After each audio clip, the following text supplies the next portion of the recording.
सनातनी पुराणों में एक पात्र जिसका नाम कैकेयी है उसका वर्णन आता है। कैकेयी तो इसे श्री राम की एक माता थी।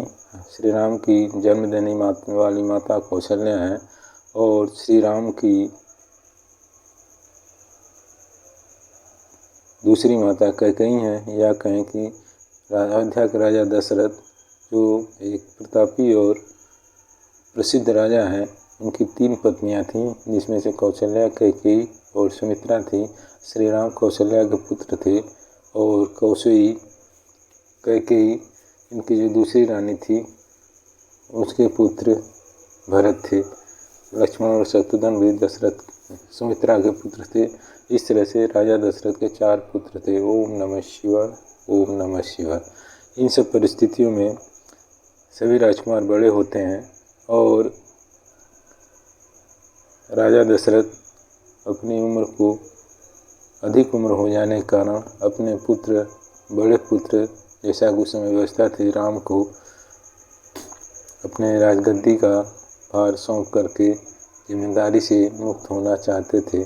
जैसा कि उस समय की प्रथा थी कि राजा अपने बड़े पुत्र को गद्दी सौंपकर खुद ही वानप्रस्थ आश्रम में जाकर त्याग, तपस्या और ध्यान वगैरह करता था, अपने जीवन को सफल बनाता था। लेकिन कैकेयी राजा दशरथ की जो सबसे प्रिय रानी थी, उसके कारण यह राज्याभिषेक, राजतिलक का कार्य प्रभावित हुआ और कहें कि राजतिलक के कार्य में विघ्न आ गया। और कैकेयी के हठ के कारण राजा दशरथ को अपने पुत्र राम को 14 वर्ष के वनवास की आज्ञा देनी पड़ी और कैकेयी के हठ के कारण इस राजतिलक का विखंडन हो गया और एक परिवार जो कि एक राजसी परिवार, जो राजा दशरथ, उनकी 3 रानियां और सभी उस घटना के कारण उस समय के लिए विखंडित हो गया, दुख में गिर गया। और इस तरह से कैकेयी के इस कृत्य को समाज ने, आने वाली पीढ़ियों ने अच्छा नहीं माना और कैकेयी के कारण ही राजा दशरथ को अपने पुत्र के वियोग में, जो कि राजा राम, जो कि राम थे, वन चले गए थे, उसके कारण अपने प्राण को त्यागने पड़े। कैकेयी राजा दशरथ की सबसे प्रिय रानी थी और एक कैकेयी नरेश की पुत्री थी। वह एक बुद्धिमान थी, चतुर थी और साथ ही साथ वह युद्ध कला में भी माहिर थी। कहते हैं कि राजा दशरथ के एक युद्ध में पराजय की स्थिति को भी कैकेयी ने जय की स्थिति में बदल लिया था और राजा दशरथ उस युद्ध को जीत गए थे। कैकेयी के इस वीरतापूर्ण कार्य के लिए, चतुराईपूर्ण कार्य के लिए राजा दशरथ ने कैकेयी को 3 वरदान मांगने का वचन दे दिया था। उस समय के लोग अपनी वचनों को बहुत महत्व देते थे और जैसा कि उसी क्रम में कहा गया है कि रघु की रीति चदा चली आई, प्राण जाई पर वचन न जाई। इस तरह से रघुकुल को रीत को निभाते हुए जब समय आया तो कैकेयी ने राजा दशरथ को अपने 3 वचनों का याद दिलाया। राजा दशरथ के अपने बड़े पुत्र का राज्याभिषेक करना चाहते थे। हालांकि कैकेयी अपनी दासी मंथरा के बहकावे में आकर के राजा दशरथ के प्रति बहुत ही कठोर हो गई और राजा दशरथ से चतुराईपूर्ण 3 वरदान मांग लिए। पहले वरदान में उसने अपने पुत्र, जो कि छोटे थे, भरत के लिए राजगद्दी मांगा और उसको ये अंदर भय था कि राम विद्रोह कर सकते हैं, तो उसने राम के लिए 14 वर्ष का वनवास भी मांग लिया। क्योंकि राम 14 वर्ष वन में रहेगा तो वह राजा भरत की राजगद्दी में कोई बाधा उत्पन्न नहीं करेगा और भरत निष्कंटक होकर अपना राज्य स्थापित कर लेगा। लेकिन भरत उस समय ननिहाल में थे।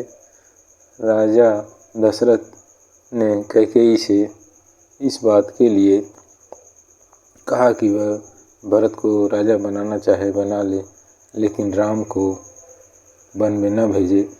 लेकिन कैकेयी के अंदर एक भय था कि यदि राम रहेगा तो राजा दशरथ के रहते हुए भी भरत गद्दी पर बैठ जाएंगे और राम विद्रोह कर देगा।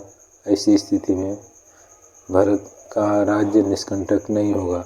लेकिन कैकेयी की यह सोचना एक साधारण बुद्धि की तरह से तो सही था, लेकिन एक शंका का बीज जो कैकेयी के मन में डालता था कि राम का राज तिलक उस समय किया जा रहा है जब भरत अपने ननिहाल में है, और यहाँ पर राजा दशरथ को चाहते तो इस घटना को रोक सकते थे और वो भरत के आने और भरत की इच्छा को जानने का प्रयास करने तक राज तिलक को रोक सकते थे।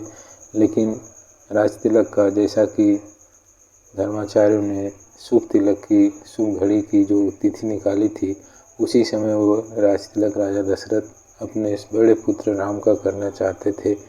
लेकिन कैकेयी इसको किसी भी हालत में नहीं होने देना चाहती थी और उसने अपने पति राजा दशरथ द्वारा दिए गए वचनों को याद दिलाया और उन्हें धिक्कारने लगी कि यदि तुम इस वचन को पूरा नहीं कर सकते थे तो तुमने वचन ही क्यों दिया। ऐसी स्थिति में राजा दशरथ रघुकुल की मर्यादा को बचाने के लिए अपने वचनों को रखने के लिए व्यवस्थापूर्ण तरीके से राम के सामने ये बातें रखी। हालांकि वो यह भी चाहते थे कि राम विद्रोह कर दे मेरे खिलाफ और राजगद्दी संभाल ले, और इस तरह से वो अपने वचन को भंग करने के कारण से दोषी नहीं माने जाएंगे। लेकिन राम ने पिता की बात को मांगा और अपनी माता के साथ साथ कौशल्या के साथ साथ महारानी कैकेयी का भी चरण छुआ और कहा, माता इसमें कौन बड़ी बात है, तुम चाहती हो कि भरत गद्दी में बैठे तो बैठे, वो तो हमारे लिए बहुत ही प्रिय है। फिर भी पिता की मान को रखने के लिए, पिता के वचन को रखने के लिए राम जंगल में चले गए और इस घटना के कारण शोक में राजा दशरथ के प्राण उड़ गए, या उन्होंने शोक में शरीर को, चिंता में शरीर को त्याग दिया। इस तरह से कैकेयी के कारण राजा दशरथ के प्राण चले गए और अयोध्या का राज्य या अयोध्या का एक खुशहाल राज परिवार घोर दुख में व्याप्त हो गया, घोर दुख के सागर में चला गया। बाद में जब भरत वापस आए तो उन्होंने अपनी माता के द्वारा इस तरह की घटना का अंजाम दिए जाने को लेकर बहुत दुखी हुए और उन्होंने अपनी माता को बहुत कठोर वचनों से माता को आगाह किया और सारी घटनाएं सामने हैं। यहाँ पर दो चरित्र हैं जो जैसा कि पहले वीडियो में मैंने सावित्री की बात कही थी और आज इस वीडियो में मैं कैकेयी की बात कह रहा हूँ। सावित्री और कैकेयी की तुलना की जाए तो सावित्री ने अपने सास ससुर के खोए हुए राज्य को प्राप्त किया, उनके अंधापन को दूर किया और अपने पति की ज़िंदगी प्राप्त कर ली। और इस घटना में, राम के राजतिलक की घटना में, एक तरह से राज्य परिवार, दशरथ का राज परिवार शोकाकुल हो गया, छिन्न भिन्न हो गया और साथ ही साथ उसके कैकेयी के खुद के पति राजा दशरथ के प्राण पखेरु उड़ गए और राम को अपने छोटे भाई लक्ष्मण और धर्मपत्नी सीता के साथ जंगल में जाना पड़ा। इस तरह से एक औरत कैकेयी और एक औरत सावित्री ने जहाँ उजड़े हुए चमन को गुलजार कर दिया, वहीं कैकेयी ने अपने गुलजार चमन को उजाड़ दिया। यह बुद्धिमत्ता का खेल है। बड़ी बड़ी लड़ाइयाँ तलवारों से लड़ी जाती हैं, लेकिन लड़ाइयाँ तो बुद्धि से ही जीती जाती हैं। सावित्री ने अपने बुद्धिमत्तापूर्ण, विवेकपूर्ण और दृढ़ निश्चय के कारण अपने सास ससुर के साथ साथ अपने पति के जीवन को, अपने राज्य को वापस किया। और इसी तरह से कैकेयी ने अपने विवेक की जगह अपनी एक जिद, और ये नहीं कहें कि कैकेयी ने अपने इन्हीं गुणों के कारण अपने पति को खो दिया और साथ ही साथ अपने राज्य को भी संकट में डाला और अपने पुत्र भरत के नफरत का पात्र बनी। इस तरह से तलवार द्विधारी तलवार है। शक्ति भी एक शक्ति होती है। शक्ति का उपयोग किस तरह से किया जाए वो आपके लिए हितकर होती या अहितकर होगी, यह आपके शक्ति के उपयोग पर निर्भर करता है।